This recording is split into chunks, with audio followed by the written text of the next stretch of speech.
Right, it's story time again, so listen up. I was hunkering for a piece of Sicily, Europe's most famous island, hashtag fuck the British. Not because it was actually worthwhile, but because the fake-ass snail-munching Napoleon wanted it, and the only thing he'd be taking home from my part of town was a doctor's note explaining that he wasn't able to defecate anymore, so someone was gonna have to grab a pipe and siphon it out. So I started rustling up my musket-wielding bad boys to get the business done, but I had to think of an invasion excuse to convince the troops we weren't just doing this because A, I had a grudge on some short-ass baguette bandit with a major psychological disorder, and B, I valued the lives of my own men about as much as I valued the opinions of my soon-to-be in-laws. Oh yeah, don't you remember? All this started back on my stag do, dumbass. I was hitched back in our timeline. Pay more attention, alright? Anyway. The excuse I settled on was that Sicily began with the letter S, and so does Sardinia. Doesn't sound like much, but to people who think written communication is witchcraft, i.e. Sardinians, that sort of thing is pretty convincing. While I was getting the invasion force ready, I found out that there was some good nicks to be had lying around right at the end of the Black Sea. Only problem was, most of it was already being boosted by someone, and that someone was none other than the motherfucking Kingdom of Sicily. The deal was signed, sealed and delivered right to their king's face. We're coming for you mates and your exy-ass beaver furs. Roll out the red carpet and assume the position. I got the war declaration sorted, but we had to deal with all the stupid treaties these guys had. Once again going around buying everyone off so they'd turn a blind eye to my sneaky unification of the Italian states. Hashtag fuck Giuseppe Garibaldi. We got everything ironed out and pushed on them with 2 armies. The enemy had 2 armies of their own, and they even got the drop on our vanguard, getting our 1 army stuck with their 2. Could have moved back, but I thought it might actually be worth getting out of bed for if they had double our numbers, so I threw on a sweet System of a Down t-shirt and got out there. Of course, like any day of shooting guys so lame they got booted out of the Italian boot, it all started with blasting a bunch of man-children from the backs of horses with square-shaped psychological scars. So far, all the sorts of things I'd come to expect.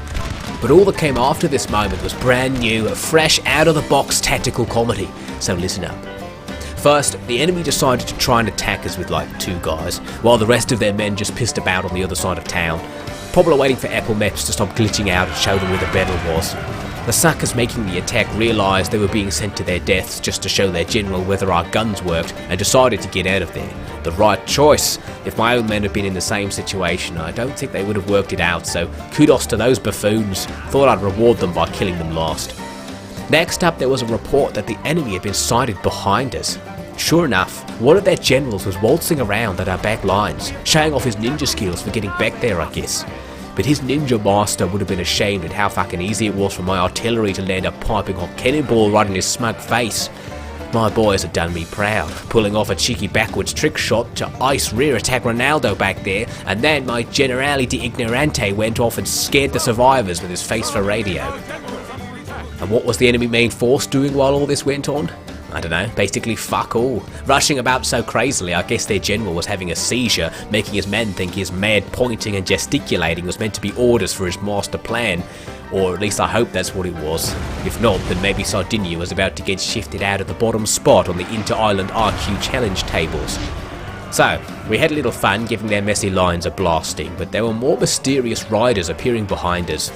Now, either Sicily had a lot of their population falling into the ancient ninjutsu master demographic, or their second army was actually camped right behind us, and these goons had eaten so much curry tortellini last night that their morning evacuations had knocked showing up to the battle right off their schedule. Now, this was the general's worst nightmare, attacked from 2 sides. But I was just laughing the whole way through it, since the enemy was fucking their strategy into next week. Since their main force was just moshing around on the other side of the field, I could just get part of my line to turn right around and shoot their backup.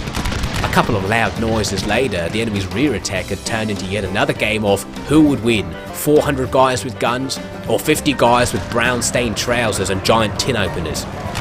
During the killing, there was actually a little bit of action on the old front line. The enemy were making an attack while I had my back turned. Was this their plan all along? Was I about to get crushed by the might of Sicily? No, not a roost chance on the Barbie. They fucked it up yet again. Their general, yes their general, came over on his lonesome to charge my line without any troops. Said troops still climbing over each other to find the lost gold of Toot and bloody Calm Moon rumoured to be stuck up one of their comrades' arses. All I had to do was offer a free trip to Disneyland, flights not included, to the first of my men to 360 no-scope that bogan. The man himself must have been praying to the flying spaghetti monster, because he got away with it. But the rest of his team got more shot up than the junkie who used to live behind my apartment building until he hit it big and got elected Prime Minister. I sent some bloodthirsty riders to go finish the job and turned my attention back to the slowest and least effective rear ambush in military history. Basically, they were just trickling onto the field one crept out company at a time, and I had to send a line of sturdy blokes to stop them causing any trouble. I even realised something about their plan. All their guys were coming up via the same route, probably too scared to step off the path since the local farmers were breeding the famous Sicilian nut muncher goats in all of the fields. But that meant I could probably fight my way up and ambush them, which I was all for because killing is so much more fun when it's ironic. My man pushed forward, shooting up and scooting up, getting closer to the enemy's spawn. One unit stumbled right up on the enemy, the lines getting so close that if any of them had bought the pills that Sexy Yogurt 69 XXX at virus had emailed them about, then they could have played a game of Tasmanian cock-knock. I asked them instead to just shoot the enemy, but this unit was the one full of conscientious objectors.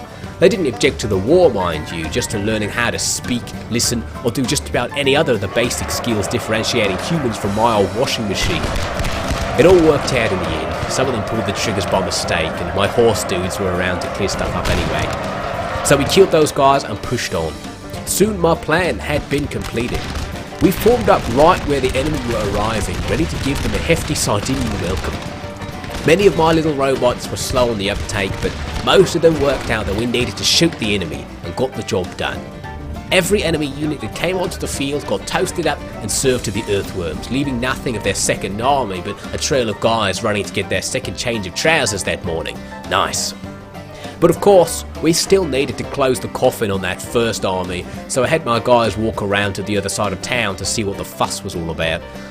The sissies were still playing a game of stick it in to win, so we're basically just rolling about in the mud, some crawling into the town in search of a travelling dignity salesman.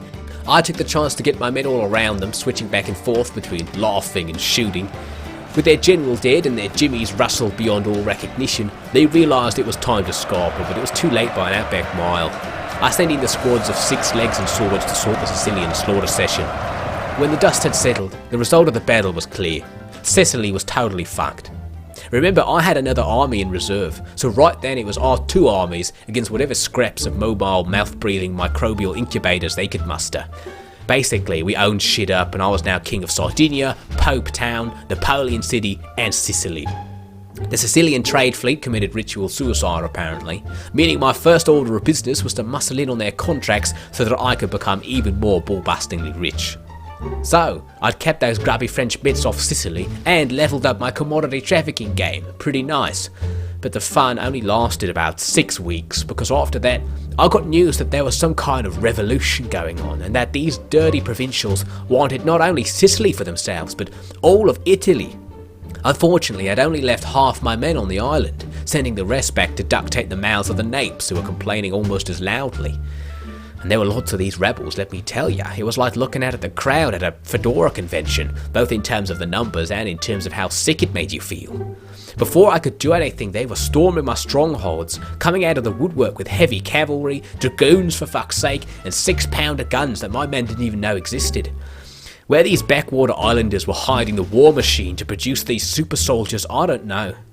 I guess I did think all those weird pizzerias that popped up looked a bit suspect with all the horses going in all the time, but I thought horse was the new ham and pineapple, not that their dish of the day was the famous Sicilian horse surprise, where the horse is still alive and tries to bite your face off. So, now it was down to the army led by the less ugly of my 2 generals to try and stop this gang of Marios from plumbing me a new waste outlet. He was outgunned, isolated, and I'm pretty sure I forgot to pay him for the last few months, so it was time to decide the fate of my epic kingdom.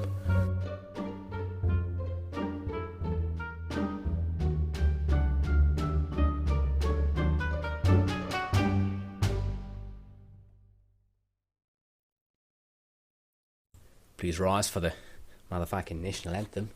Of course, a good one, mate. It's not too long though, mate. Oh, got stuff to do, right? Alright then, a 1 and a 2 and a 3. Sardinians. Fuck! Alright, I got it wrong. Let's start again. Sardinians all let us rejoice, for we are bogan and free.